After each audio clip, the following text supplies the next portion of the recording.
First, let's go live to Washington now. Voice of America correspondent Katherine Gypson standing by to give us the latest from the Capitol. Katherine, good day to you, good morning to you in America.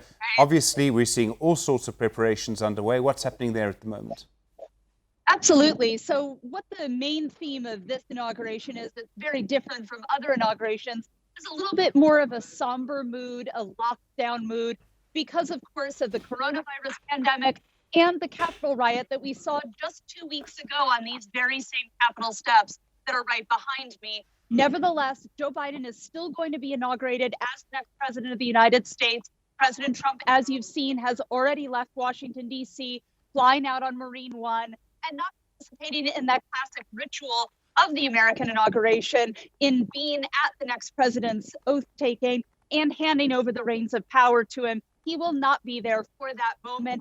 Vice President Pence, however, will be accompanying Joe Biden and his family, showing them through those traditional inauguration festivities. When they look out on this National Mall in front of me, they are not going to see the tens of thousands of people that are usually here for an inauguration. What they will see are flags, U.S. flags in the shapes of U.S. states, representing the people all around this country who would love to be here for this moment, but of course will not be able to. So a very different theme for this inauguration. Already major problems ahead for Biden to tackle the economy, pandemic, of course, the looming impeachment trial of President Trump. So quite a busy schedule ahead of him just in these next 10 days, if not the first 100 days of his presidency. And in a way, already being marked by the just incredible security that we're seeing in Washington, D.C. right now.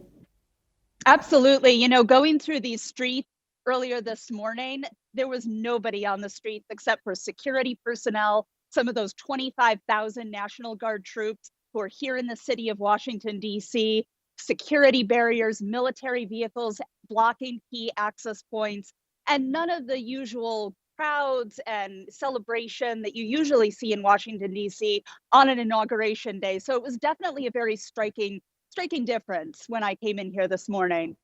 And of course, there are huge hopes and in some ways huge optimism on the shoulders of Joe Biden. He has to give a speech today that will hopefully unite your country.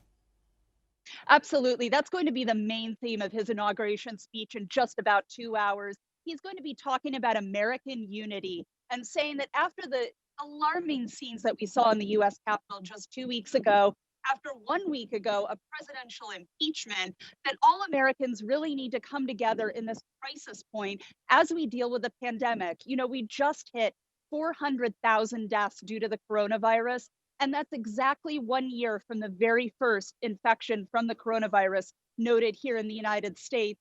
This has really decimated wide swaths of American society, the economy. It's something that people will be struggling with for many years to come. And now it's Joe Biden's problem to deal with.